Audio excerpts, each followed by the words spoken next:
Your first school be ClickSafe Secondary School ewo Greater Accra. And now the owner of the school ni obi a pet technology ye nti of making sure say school ni use a system and as a software students na every academic year bi betimi dey check your results and now dey check your grades. Na not twice for so many years na a boa school ni till say one day one of their students your friend a free year try said no ni grades are onya no ne ninje ho ti opese nka otumi co system ni mu ekosesa ni grades no a free year ne senior brother din komo na ne senior brother ne ye hacker ti ne brother ne ka kire ne so onka na kuma nto ne yem na obeboa na mo asesa ni grades no. Now what happened ne brother ne generate a sample portal like ni school ne de ne yepe na the link ne ma a free year say omon try na omon send ma one of the teachers ni bi na enye te said the IT department na send the ama teacher no ti a free year so di super pepe na onya one targeted teacher or the far ne so teacher na so nya ye no or try say obebie link no obie ye no na bie school portal no ti na ono de eye ne say eye portal na omudi com echo inputi grades ni shemu nti omia so bie ye kama try so the username na the password be shem emra teacher ni di shame na oboy no click login no na bibia and respond nti ema ojaye but wo a free year senior brother ne hono na login details of the teacher no abeka nensa ti ne brother ni free a free year di tu nanim say o mensa ka teacher ni ba ko login details nti we di eje na login na kosesa o grades no se ne usi pe no ne brother ne de ma a free year no a free year so login in successfully a login in no di ohu ye ne ye say onya access to students wo school ni mu nyina data which any kwan senka onya access to nti hano we breach bibi e friend confidentiality every year esa go through no na okohunu ono ni details ti ohu ono ni details no na o try say obe edit ti osesa ni grades die wenya D oye ni A die wenya F oye ni B and so on and so forth owie ye no some of the colleagues no so ope o masem no osesa e big grace ma mo aha no so every year say breach bibia your friend integrity now we breach confidentiality wasa breach integrity afei emra owie bibia no save records na kama no log it out the end of the year no IT department ni hu some inconsistencies ewo some of their reports ni mu ti di omoye ne say no obi abetamper with some of the data into almost shut server ne down. Timro almost shut server ne down, no? Meaning student bia intimi nko accessing a report biem, and a teacher bia so intimi nko bo grace in shemu biem, kopim so mbe wie ejuma no. Emro almost shut ne down no so e breach bibi a friend availability. Now, confidentiality, integrity, and availability e breach. Ti the teacher for ne ye say omo try some be resolve a problem ne compare all backups omo wo nyina de restore system ne back to baby and na ewo ansa na incident ni si omo wie ye no ona omo ma teachers ni nyina reset omo passwords set two-factor authentication e make sure say bibia ye clean ansa na omo bie portal na to ama students no etimi abe access based on story a makacho say sia no mekacho say some things were breached: confidentiality, integrity, and availability. Sa niema miensa na eyeden. And only one of the powerful topics I'm a person enemy news ya de fa ho.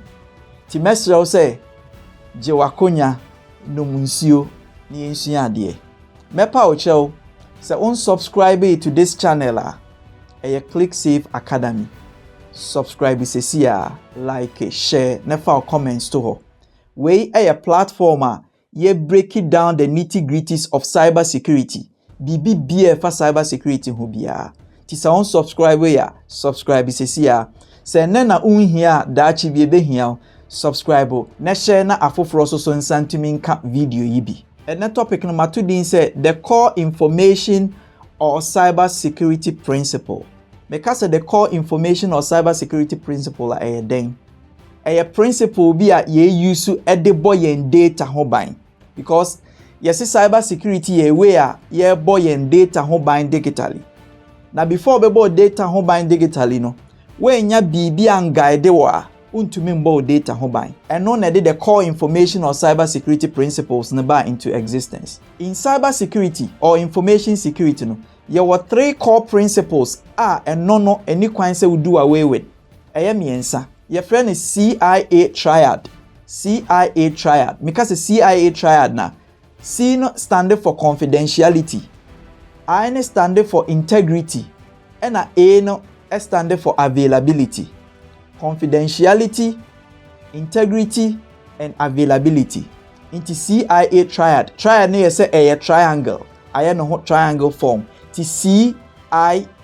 Confidentiality, integrity, and availability. Saa niyama miensa we ya dibia ewo se obi bia hye ne nso. Ekoma omu develop platforms ama yen use, which is omu ye apps ama yen use. Ana se yen so a yen use apps no ewo se yetimi hunu saa CIA Triad no ne yete ase. Because se utumi ti ase a se u use platform bi na e behave stranger based on knowledge on the CIA Triad no automatically no ubehunu se app no ma wa na enye ma.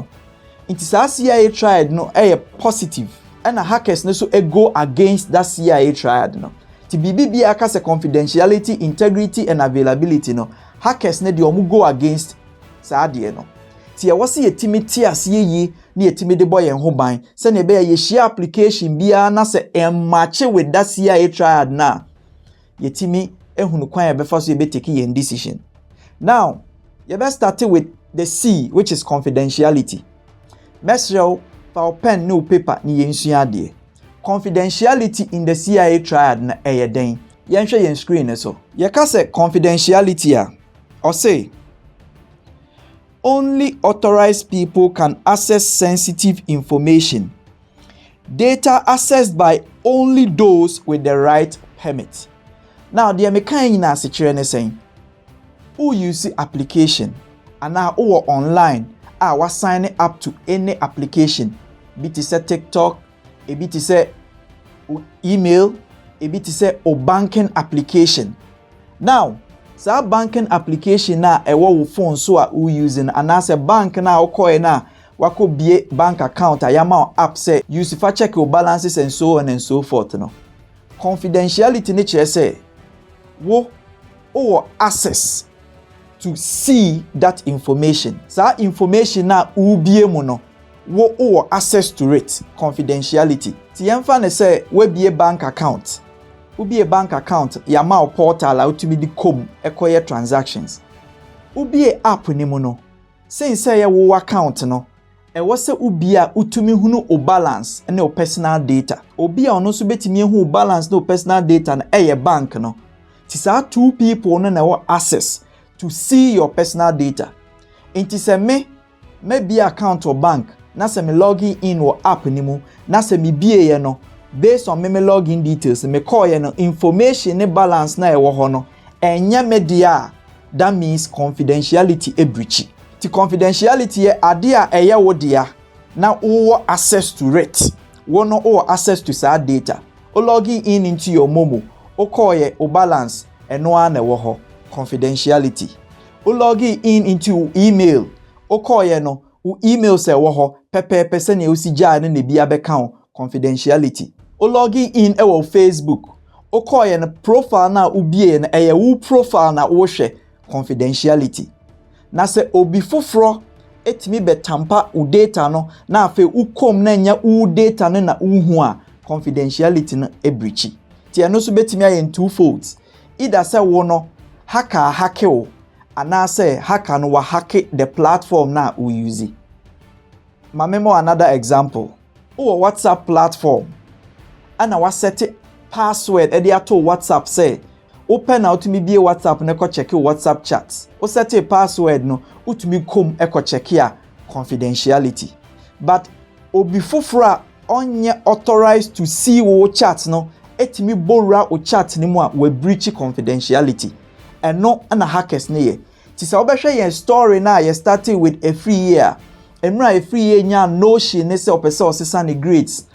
Ne bra bo ane ma otumi login in wo school portal ne mu no. The moment o call mu no ohunu other students grades. Inti hono we breach confidentiality. Ti platform bi a u use a obe log in a obe access na information a yede bebre wo no enye wo dia, confidentiality has been breached. Ti hono e wo se oye careful. Confidentiality etise de wato diary a what show personal stuff egum now they lock ato diary nim se unko na opese unya access to the diary eno ne friend confidentiality. Inti with the CIA Triad and that C confidentiality no asechira no portal bi a we use, platform bi a we use, software bi a we use, se ukomu a data e was present ma no eye data e fa wo ho, data wo na wo de to ho, data ye related to you, eno na ye confidentiality. Bibi bi a obe try so obe access a o access no we nya sa wo information no, it goes against confidentiality. That means BB has been breached. Either hack system no and a hacker na hack you. Ebasa na e was we are very careful. And until share confidentiality na dear enforce that confidentiality no na your password. Ebi use face recognition, ebi use biometrics and so on and so forth. Send ye be ya o de log in na ubenya access to profile. And on your friend confidentiality. Inti yakase confidentiality a no. Only authorized people can access sensitive information. Data accessed by only those with the right permit. Men na me what right permission to access that data. And amenya data into confidentiality metwa. Obi foforo be access here e breach ti hono e wose ye hwe honi. Now the next one in the CIA Triad integrity.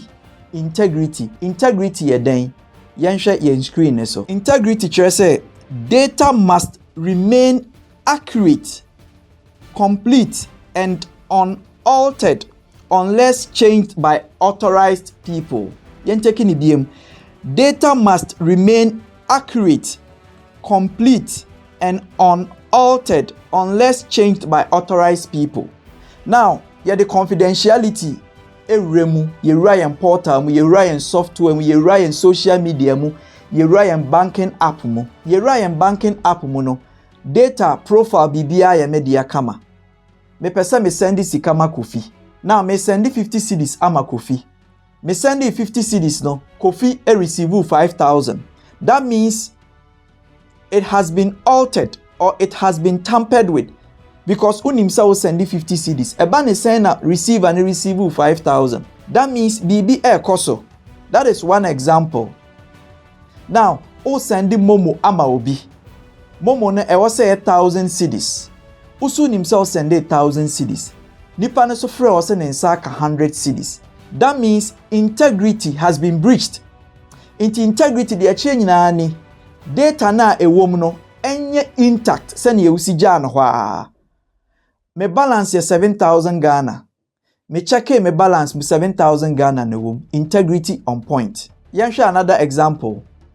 Lecturer upload students grades at their school portal mo.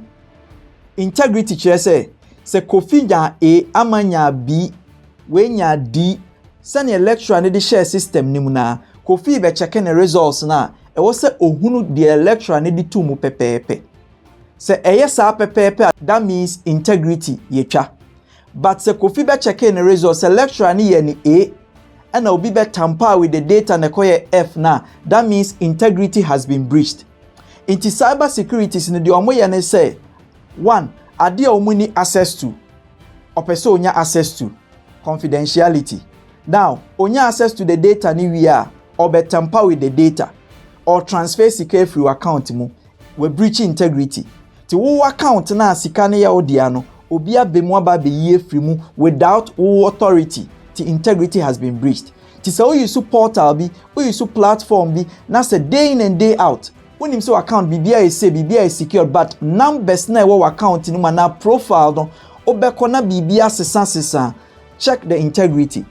Either say the owners of the platform e ho na ya hack and as a wo as an individual na hacker bi aboewura wudie mu and or tamper with the data. Ti hono che say you breach integrity. Ti platform bia obe use bia you make sure say garbage in garbage out. Die ewo mu no eno an reflecting mau. Sika na edem no eno an enwom.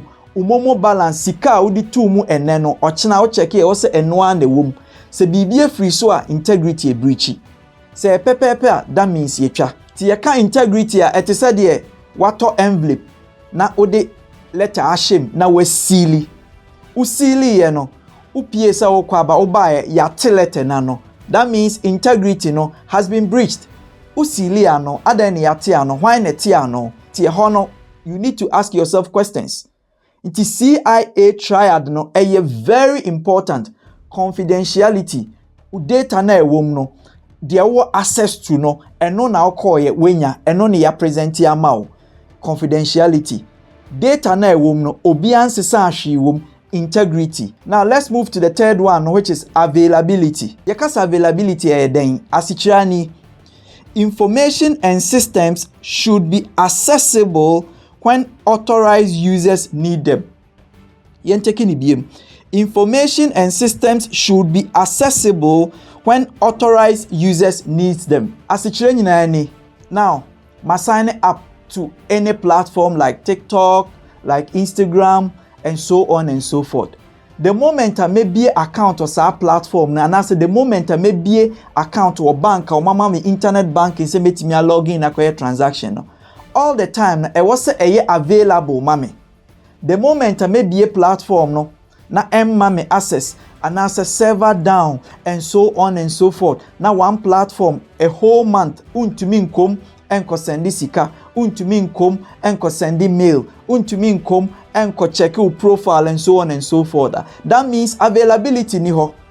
And a CIA Triad no so say confidentiality, integrity and availability. This our platform no so when timi emiti sa three na there is a question mark. Because adenti na me save or bank no amame banking app na within 1 month mean timi access me balance. Mean timi perform a transaction or app anymore. There is a question mark. Either say I am being hacked by a hacker and as a platform no hackers na use be a friend DDoS attack which ye beba ho e dey shut down the platform ama availability ni ho. Ti time bia no platform a who use dey transact or they send you email who use you as social media so availability ni ho a question mark. You need to ask yourself why and why should you still be on that platform. It is CIA Triad. C, confidentiality. I, integrity. A, availability.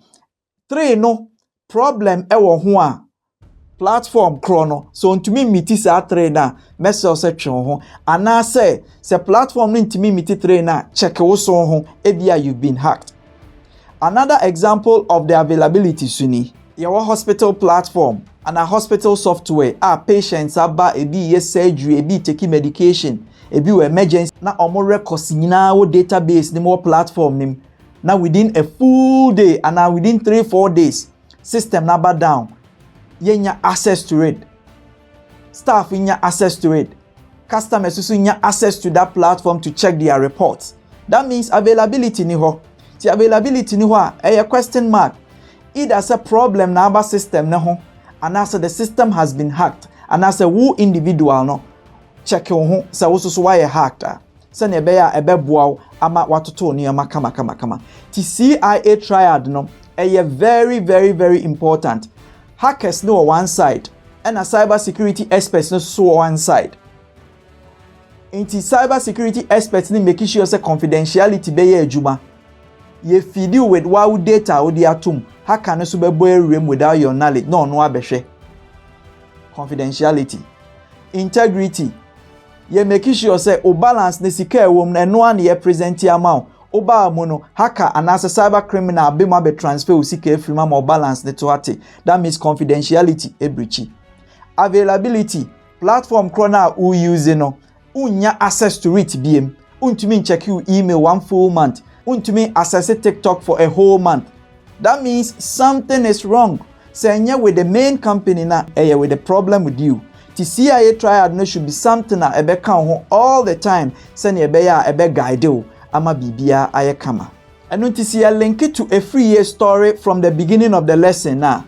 The moment o take the initiative so person say grades no. Onene bra kasa no. Or log in first thing or share data any kwan so share onye authorized to watch.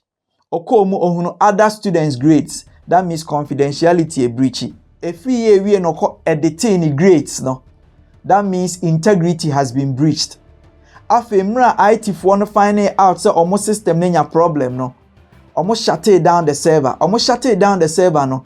Afe teacher want to mean access to the system BM. Students soon to mean access to our reports BM. Tia hono availability a breach.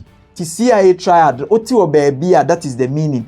Those are the core information or cybersecurity principles. Was a nipa bia ocean so. Impempi no ye jai se cyber experts for nkwan nim dabi. Sa osi ubesua cybersecurity. Na sa oso so person obo ho ban on the internet. You should understand this CIA Triad no. Sa ne be a niam bi isi a oso betimi dia totototon. Software we confidentiality ni miko munya me profile na me hu no software we aden na me posti ade 4 pm me ba the next day say me ba be check e kire me say me posti ni 9 pm obi alter me data na integrity software we and a platform we aden na 6 days ni mintimi nya access to the platform availability to check sa na ma ni nyina na onye okay with that, then you take your final decision. Some are abreast with the core information or cybersecurity principles that we know. Your extended ones be and also count and also your 4, which are me person and also so you touching about mienu bi and also mbeka your core principles no number any 7. The next one here then your friend authentication. Authentication. Tiakas authentication na then you share your screen so. Authentication is the process of verifying your identity before giving access, providing that someone is who they claim to be. The process of verifying your identity before giving access, providing that someone is who they claim to be. Now, your case authentication, a simple illustration ni. It is said the cultural exams now crow ID card. Na invigilator na ebusa say fa ID mame ansa na mama wawrem oje check se bibia ye wo ansa na wama wawrem akochro exams no eho ye authentication o make sure say ye wo ansa na wama wawrem akoye exams no enti ye ha bibi ti say yem platforms na ye use bibi ye friend log in, which is your email and our password, which is your username and our password, which is your 6-digit PIN. And answer a phone, ube use face recognition and our biometric to have access to device no. And on your friend authentication. Into one who says CIA Triad ne no, all the authentication beka ho, that means platform na make access me data no. And what's a platform to me verify say ampa me di so and so na we bie me profile amame na we bie me balance amame. And unti na ye hear username and password. Very, very important. And only will key betimi ama access u profile. And only your friend authentication. Inti sa o check you email, ubo email and password. Ebieba mau authentication. Banking application. Wabo 6-digit PIN. Ama ebio banking app mau authentication. Momo. Ubio Momo application and a mobile money application. Who use your username and our password and now open and send waiting be a check your balance authentication. The platform be who use it be so confidential and so powerful in the system no authentication ni more think twice because I didn't know my banking application so me fan checking my balance mini username and password and fan log in na me be ya na be ti e be a free year story na e be hunu say emra nebra boa a free year ema otumi access school portal no de oye ne say o send a link e de ma teacher ne click so no no abo ne username and then the password oboy ne ba ne nua haka ne ho inti teacher na hand over ne authentication de ama a free year ama a free year de portal anim de akwa sensitive platform bia we use authentication bia nimu bia obe authenticate ho ansa no access your data no think twice about it. Some rare free authentication hono ye ko bibi a friend authorization. Authorization ye den yen hwe yen screen so. Authorization means controlling what an authenticated person can access or do. The process of approving access. Mean taking it controlling what an authenticated person can access or do. Samre yehu definition no. Yeka se authorization a ete se de ukura key na waba o flat. Oba o flat no. There were so many rooms na wo but key ni bie onko a open eno na authorization because building is your kakraka ba oba en use wu key no ebie onko a open na ma o ebie open so ma uko no oniama ewo odan nim na show kire eno na authorization ti uko baby ti say bank anase we use banking application a behu se o log in na wo de uhunu no bank teller ehunu sen wo me metime hu menko ame balance but oko bank cashier na teller no obetime hu customer bia balance eno na authorization na access level no ewo soro sa so na oko administrator ono so bank ho na ono so de ohunu no teller no so ehunu ti ranks eno na friend authorization o log in ewo TikTok o log in ewo Facebook o log in ewo Instagram no dia wutumi ye no eno na ye wo authorization na ye de ama obi o advanced level so die ohunu ba wo na o ye normal user no o die ohunu eno na ye friend authorization. Another example so nie students are o check o results ewo school portal mu o log in no ohunu won kwa o results onkwa o grades when hunu o colleagues die o username o password e ma access code mu no which is authentication ni wie no niema e present ma o ma hunu which is your own data no eno na your friend authorization. That means dia wo pe o access to na your friend authorization. Eno nti se o access a portal bi na se o access ye no enya wo data na hu ye but obi fufuro records na hunu wo wudie numu a that means authorization has been breached. Ti eno sa no a question mark either so be contact the administrator of the portal and say wa so be check you ho because o log in no o de na wo se hunu enya obi fufuro de na wo se hunu. Ti authorization ya dey very important. You are starting from the CIA Triad, which is the confidentiality, integrity, availability. Yewie ni aba extended. You say authentication. Say who use username the password ye rem.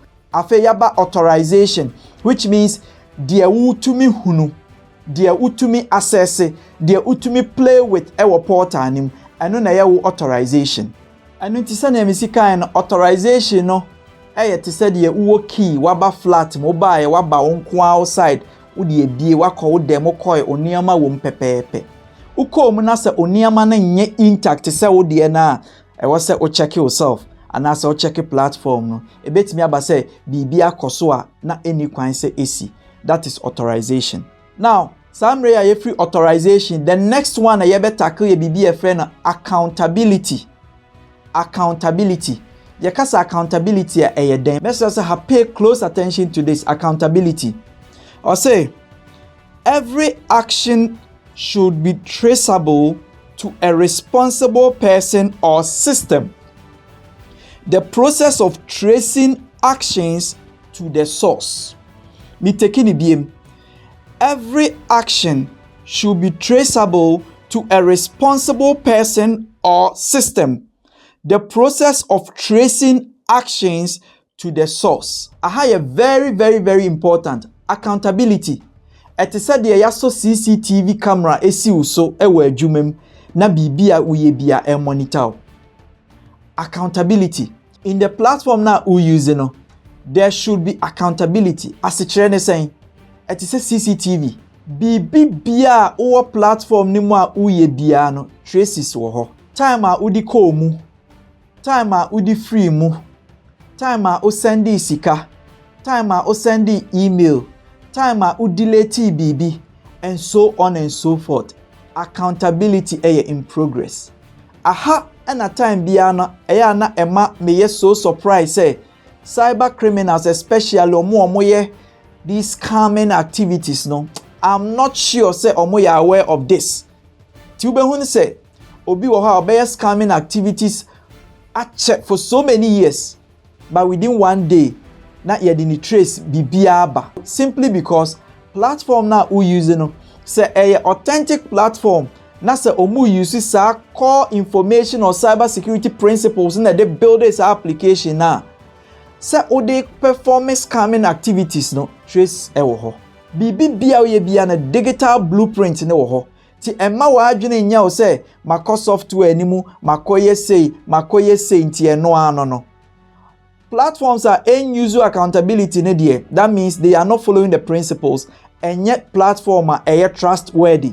But all big platforms like the platforms that you use, yen TikToks, yen Instagrams, yen Facebooks, yen Gmail, and so on and so forth, no. Accountability wo ho. Bibi bia we bia trace wo ho. It will never go unnoticed. Enko unnoticed da. Unless asamoba omo higher privileges no, they can dig in and pull all the logs. To be wo or your romance scam, obey use email, no we use platform way, or see me use VPN, or see me use way, no the idea also ye no send the emails, no alter blueprints no ho. So omudi omeni siu so I'm telling you, baby I should be ebe you apie. To America, this BNI, this CIA, this intelligence, no, omo higher platforms. Can you say platforms are ye using is being hosted somewhere? Ufiti prekope mbo www so and so na aba na efri hen enya ne source we hen traffic ne ko hen and so on and so forth. The accountability idea ehu hia pa eno de wo homa omo develop platforms ne higher cybersecurity experts no omo no mu use logs no to trace in case a problem be here you be trace ehunu where the problem is. The accountability ne de efutu a meme de be ma wo ho ne ye say platform bia we use bia no menye wa adwene say obetimi akoye bibia wo so keke say me use platform me de me nudity atoso me call ye masako delete nti ye ko enko ye e wo baby a store just that to you no enye visible. Most of the time there are some of the social media platforms nibi usu pese o delete your account na wa ko no ako delete thinking say your account ne delete and delete ye it's hidden your account na set it to inactive. And until utumi saba back to the platform no so kase me pese me reactivate your account no automatically o ma activate am. Meso internet so agudie ne de enya agudie keke ye ni agro keke wo so bibi bia wo ye bia no make sure say time no so say obe account for it we are ready say obe account for it because bibi bia wo ye bia no logs no ho activity logs no ho enko unnoticed. Make sure accountability idea I was say we taking very very serious. Medical ka say etese de yaso CCTV camera isi so. So the moment I'll be call Gmail, the moment I'll be call Facebook, the moment I'll be call Instagram, the moment I'll be call normal iMessages and call no, the moment I'll be use digital device be I'll be hook it up to the internet no. Camera isi so. BB or is being recorded. Tidia oye no. Pay close attention to it. Pa. Sometimes you be check your email, you be log in. And now obi be try so access your email. Now Google for send ya bro say obi try so obe access your email around 6:45 p.m. ewo Accra. No asa ma latitude and longitude no, which is the location no. Is it not surprising? Ti eno keke enkancho say logs bia wo ho. Inti who use internet now use platforms bia na. Be very mindful of what you post and so on and so forth. Tianone accountability. The last extended principle I'm a person can once be friend on non-repudiation. Non-repudiation. And you see a very important. You share the definition of non-repudiation. Users cannot deny their actions in the system. That is non-repudiation. Non-repudiation to say the uni obiako contract. Na wama contract form. Na ode won sa hye se midin di so and so na wa assign ana se wako bank se okobie bank account na ya ma form na wa sign ana se wako bank se oko transfer sika ma obi na ya ma form na wa sign. Non-repudiation, that means ode won sa hye inti bibi ebesi bia no untumi entwe ohun free mu.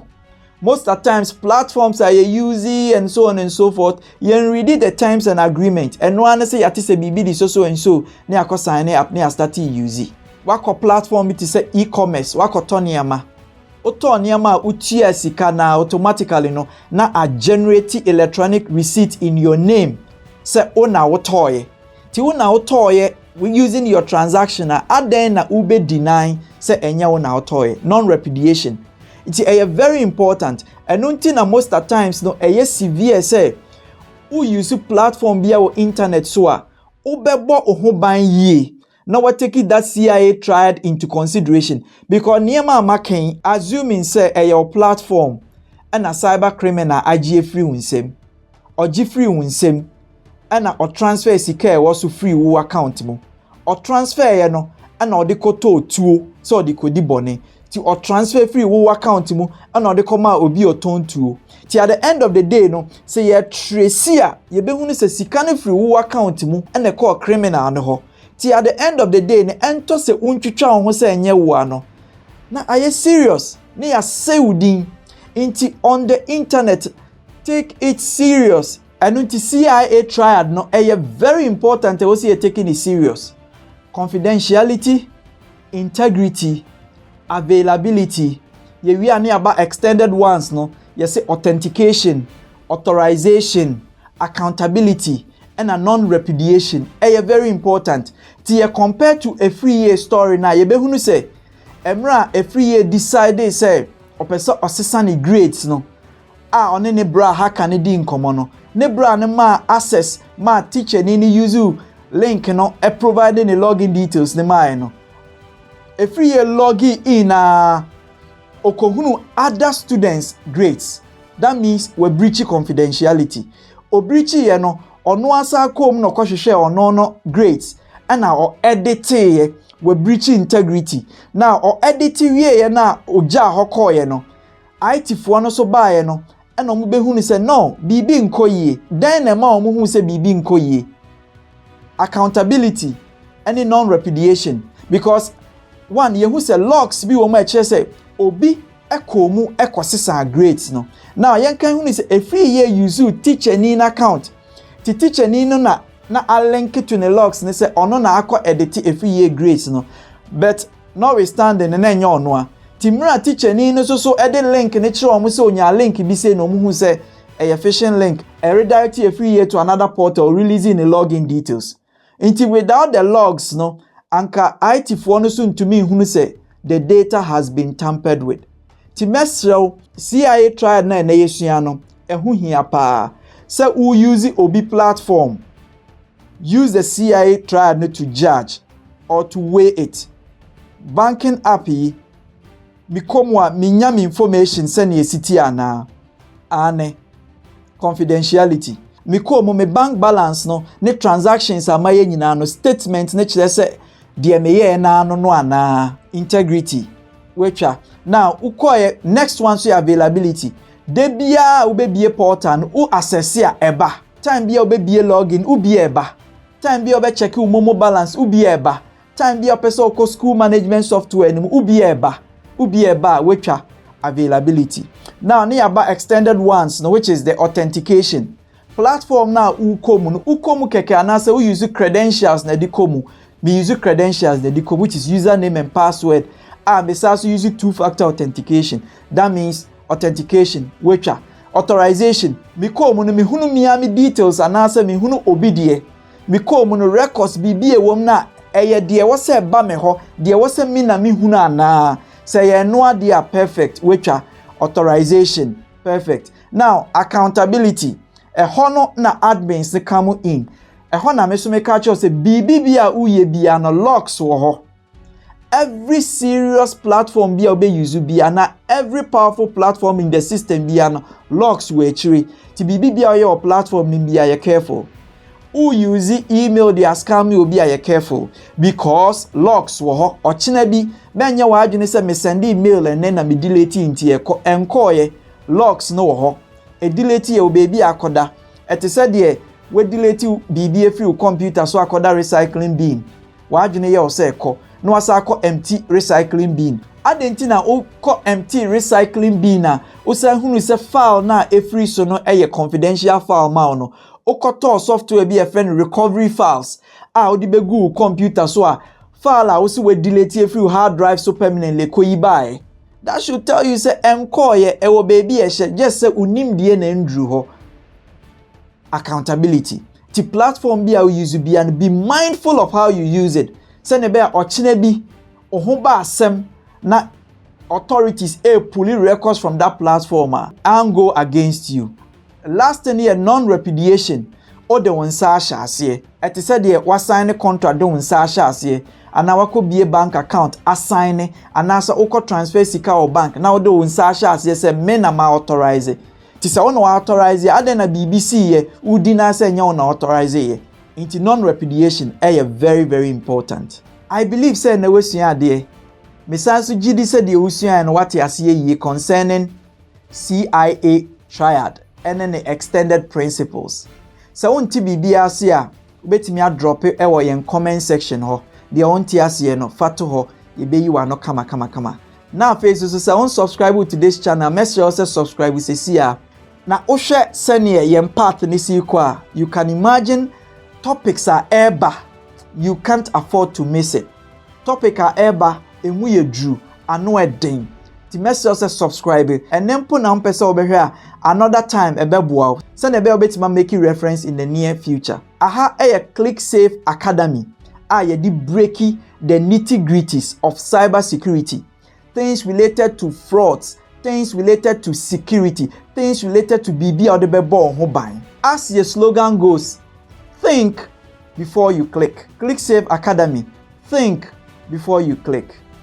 Mesrel, the next episode fantastic. I believe say you don't want to miss it. That's ne yebesansu ehia. Bye bye.